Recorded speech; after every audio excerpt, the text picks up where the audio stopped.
on our very first evening kickoff meeting of the Comedy Shack Toastmasters. Let us put our right hand next to the left hand and welcome Toastmaster Anthony Suriel.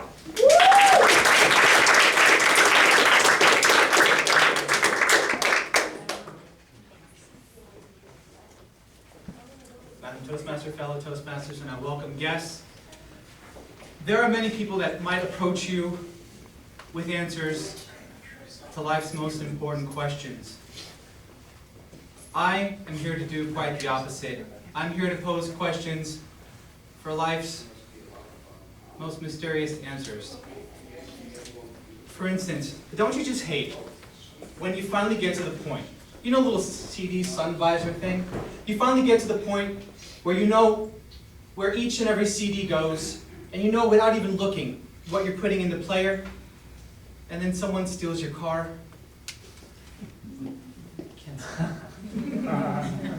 What I've never understood dealing with the car and music is why people request songs that come on the radio every 25 minutes anyway. Hi, this is Brittany from Fort Lauderdale. I just wanted to call and request the new Britney Spears song. You guys just played it 12 minutes ago, but it's not in my iPod, and I just missed the end of it. So if you could just play it again, that'd be super great. Another thing I've always wondered, see, my cell phone beeps, lights, and vibrates to tell me that my battery is low. Who thought that was a good idea? If you travel in the mall, I'm sure you'll see them. Teenagers. One of my questions is, why is it that teenagers that wear all black and claim that society doesn't accept them can always be found in groups of 6 or 7? Coming out of a store that sells them a variety of t-shirts, it says, "No one accepts me," in different colors and sizes.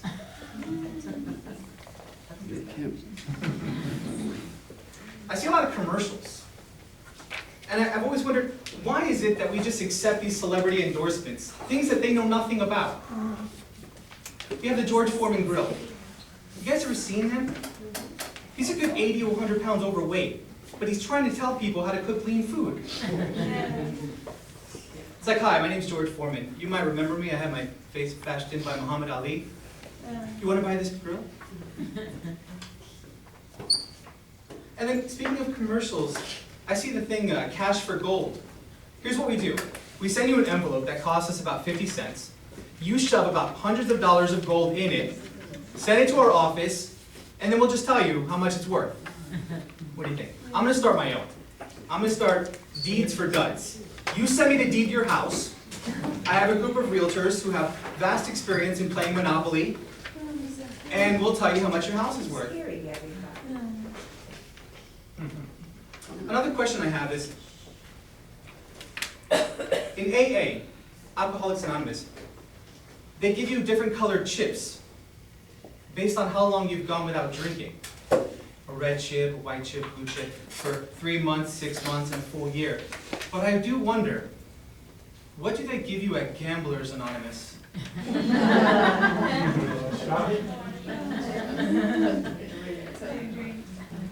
Yeah, so, and then you just meet up afterwards. "Hey, you just came out of a meeting. I just came out of a cheating meeting. Hey, it's trade, barterings in style."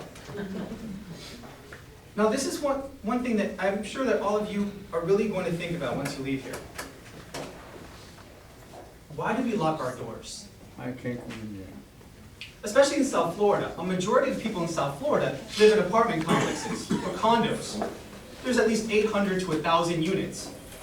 Why do we lock our doors? Do we really think that somebody just goes around turning knobs? Should we roll like a crowbar or a taser or a gun or something? No, just keep turning knobs. Just keep turning knobs. Because if you think about it, the only person who wants to get into your house when it's locked, that can't get into your house when it's locked, is you. And unless you know someone on the shadier side of the tracks, you can call them and be like, "Look, I'm sorry, I locked myself out of my house. You can come by." See, the only problem about having a friend that can get into locked houses is if anything goes missing at any point in time in your house, you just sit there with your cell phone like, "Should I call? Who else would it have been? I mean, he does know where everything is. I get that. Energy drinks. You cannot buy any liquid substance without them putting a shot of heroin in it. Pepsi, there's water with energy. Aside from the multi-billion-dollar corporation of Starbucks, what is our obsession with energy? Most people, about 80% of America, works in an office. Just I have a long day of stapling and looking at a monitor, and if I don't have 400 ounces of caffeine intravenously, I just can't make it through my long day. I can't even make it to lunch. I mean, I go to Starbucks pretty early in the morning just to people watch. I'm not a coffee fan. And you see them. If you've ever seen any zombie film, it's Starbucks at about 7:15 in the morning. I have a mocha, latte, choo-choo, soy, 15-syllable, $4.50 cup of coffee, please. And the people there are chipper, like they woke up at like 3 o'clock in the morning. Coming right up, not a problem. One for me, one for you. 2 for me, and 2 for you.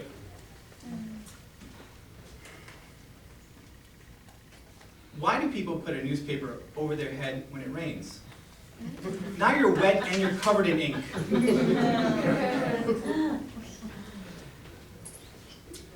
Toll booths. I wonder sometimes, does the money that we pay to toll booths go towards the road? Or just more toll booths? Because you pay $3.50, you're sitting there on the highway like, I'm sure they're going to be working on this very soon. $4 to travel 8 miles, that totally makes sense. You finally get to Disney, but you just sit there with your 2 kids like, I'm sorry, but Mom has paid so much in tolls. Only one of you can go and see Mickey today.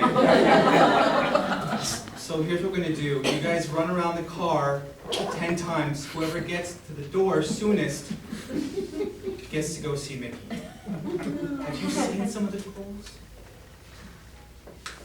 And finally, why do they call it happy hour?